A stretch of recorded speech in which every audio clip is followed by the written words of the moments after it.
São 7h02 pelo horário oficial de Brasília. Muito bom ter você na nossa companhia. A gente começa esta quarta-feira levando você até Brasília para saber o que vai ser destaque na nossa capital federal hoje com a Catarina Martorelli. Bom dia, Catarina.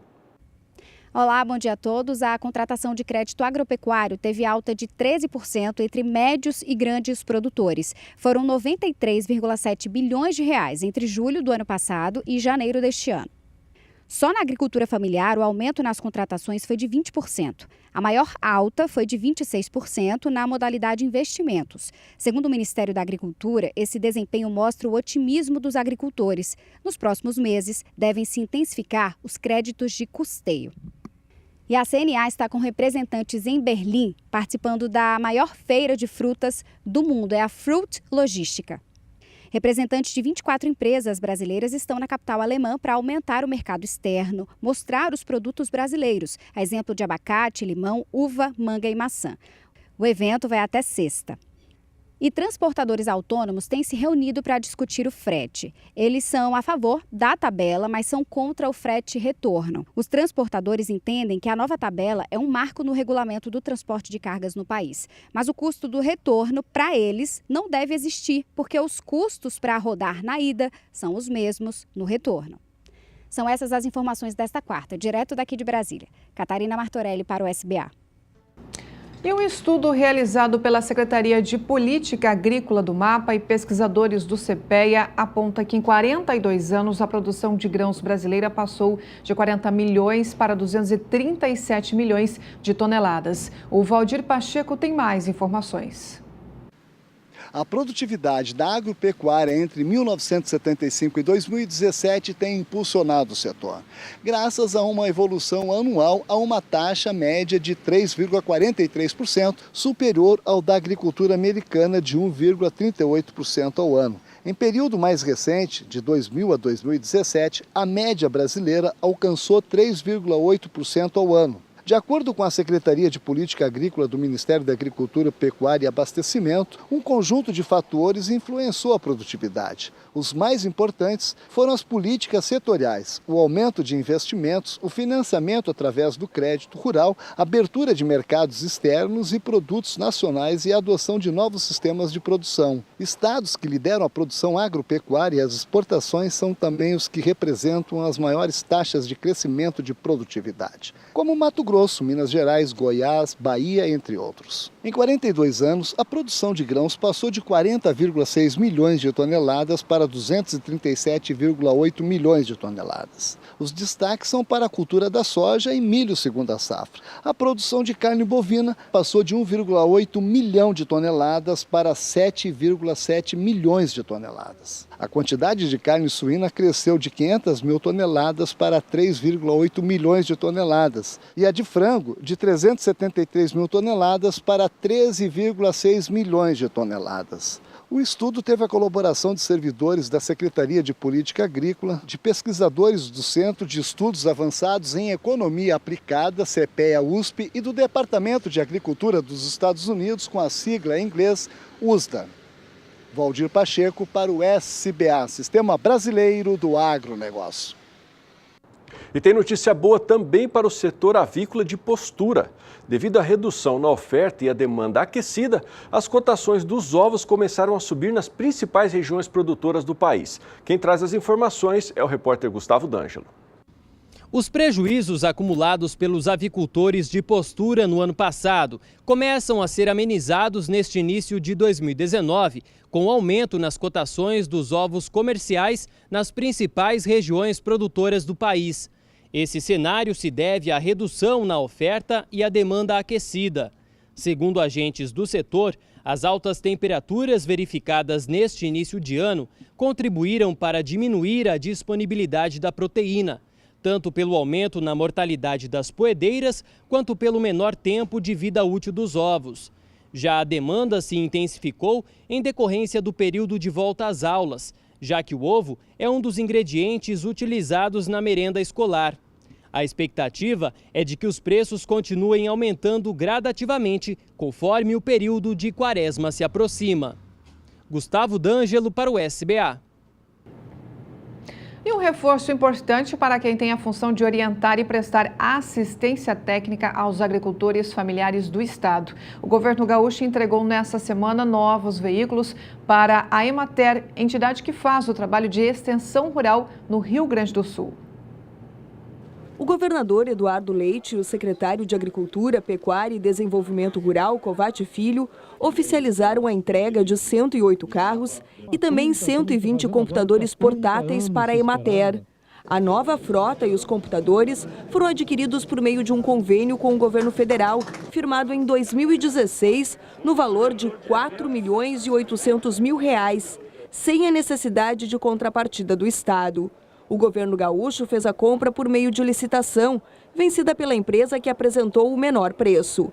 Ao todo, são mais de 70 municípios diretamente beneficiados. A agricultura familiar representa 91,2% das propriedades gaúchas, segundo o último censo agropecuário do IBGE. Cerca de 333 mil propriedades familiares. Um instrumento importante para o trabalho, 108 novos veículos, são instrumento de trabalho.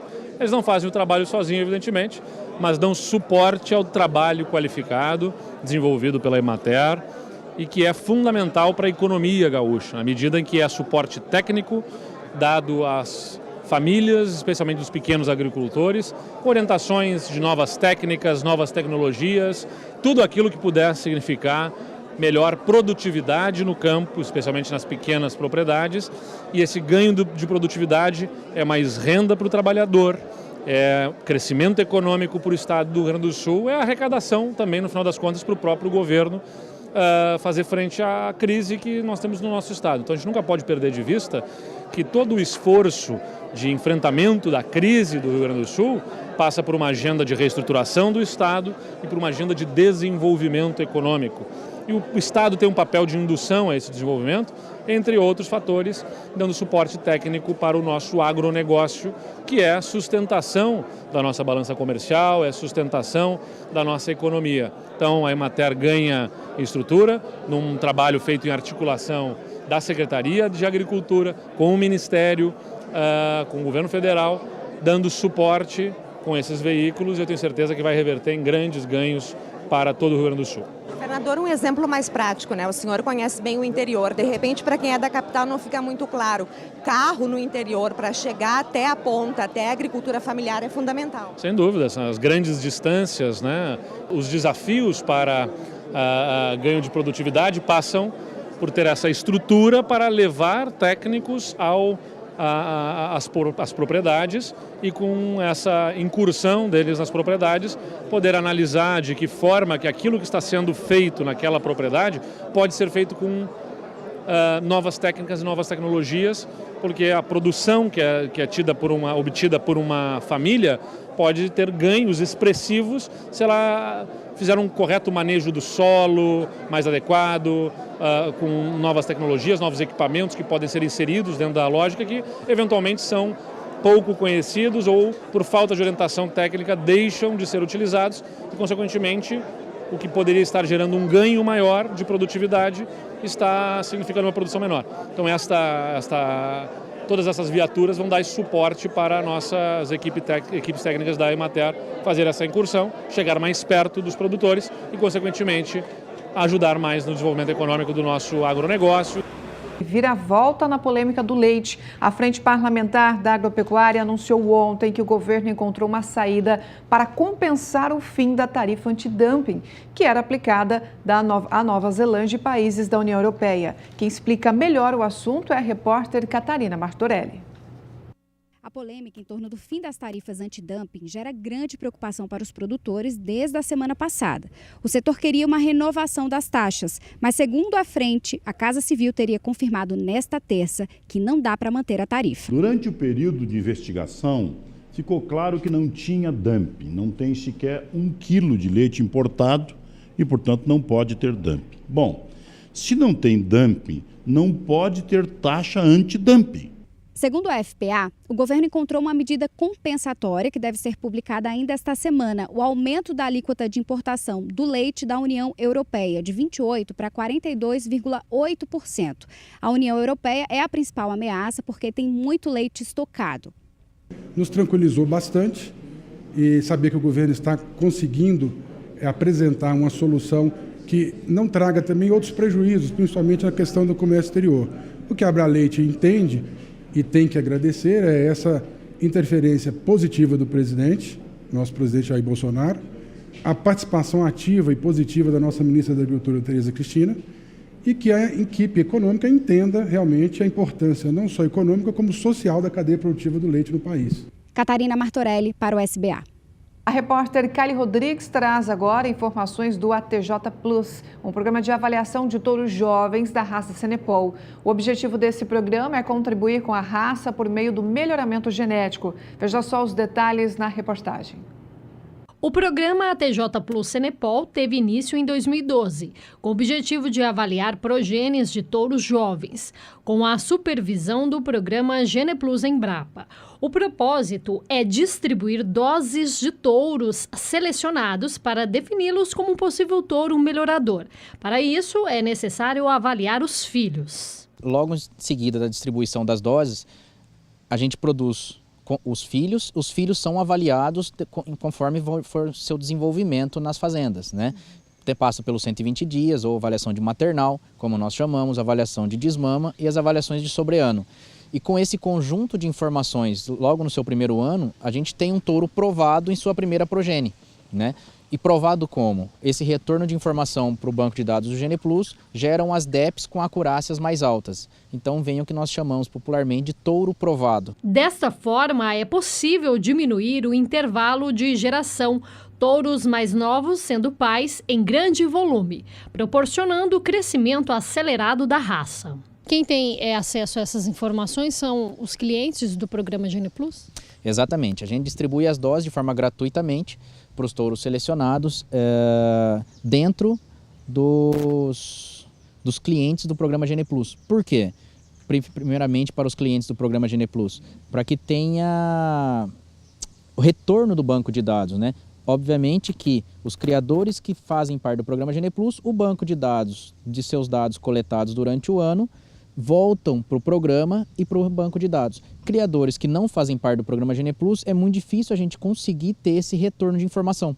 Para selecionar os melhores animais, são necessários critérios rigorosos que determinam certas características. São os próprios técnicos do programa GenePlus os responsáveis por medir as informações.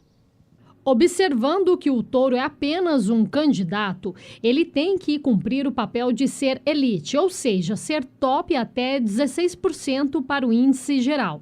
Ser elite para ganho de peso, além de trazer informações da habilidade materna da vaca, mais o potencial ganho de peso do bezerro. Perímetro escrotal, que deve ser acima da média, e espessura de gordura também são características relacionadas à precocidade dos indivíduos.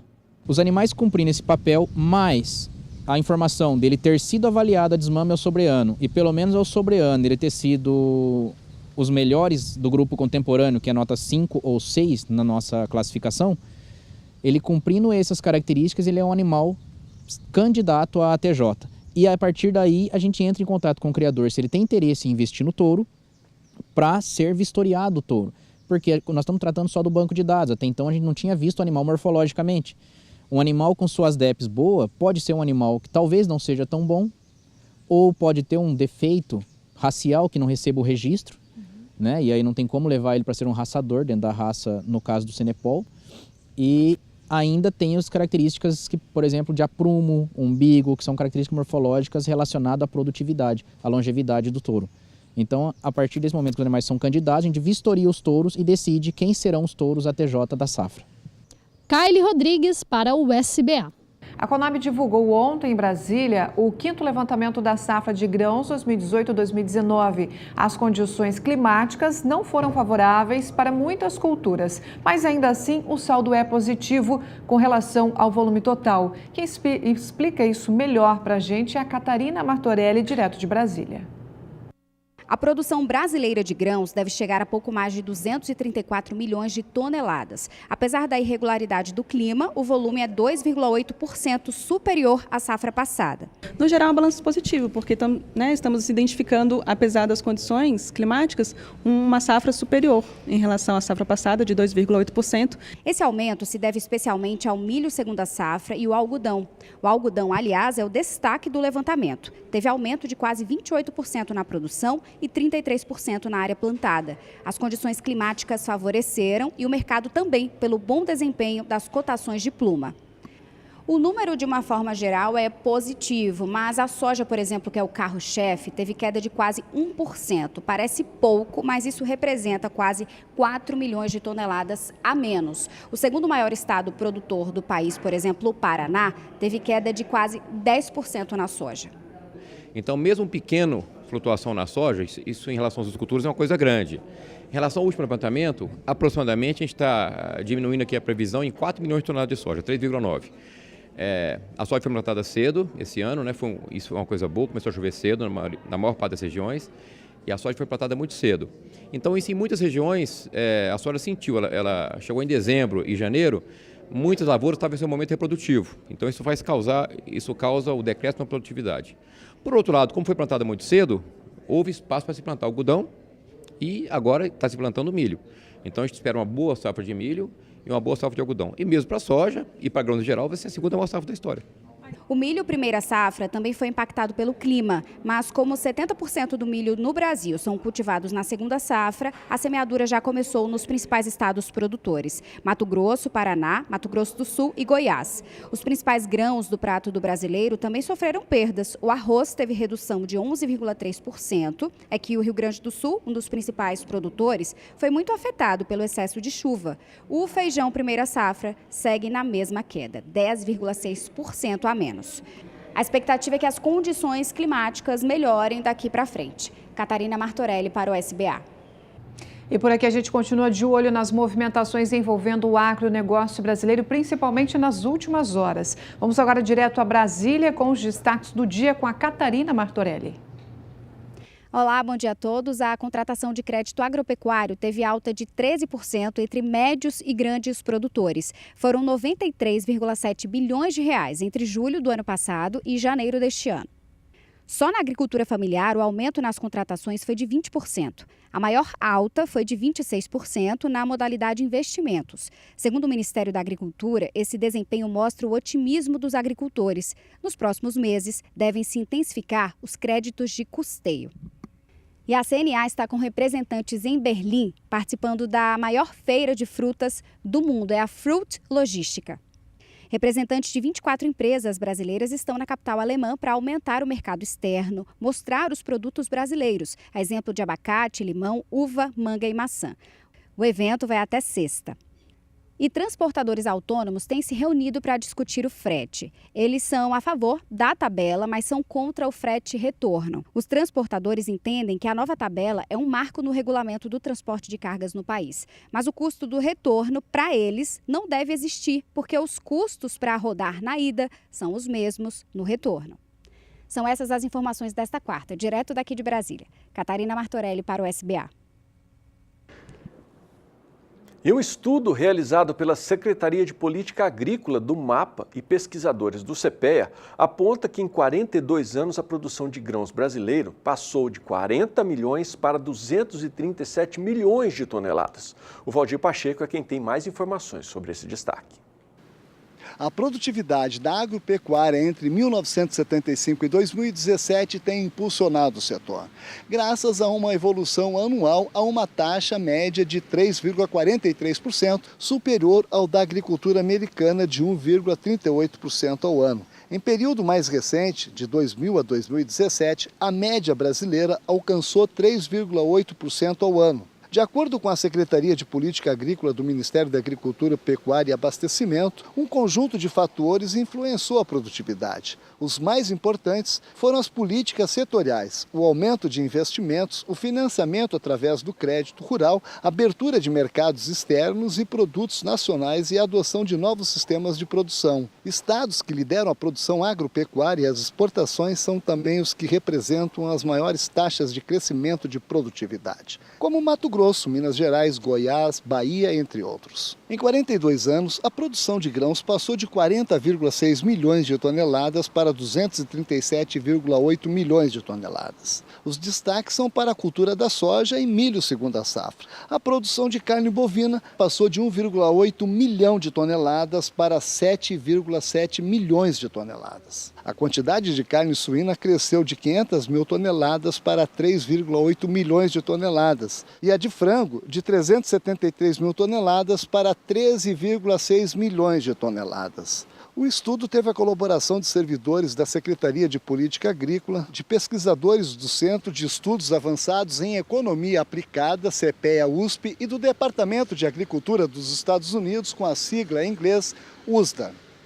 Valdir Pacheco para o SBA, Sistema Brasileiro do Agronegócio.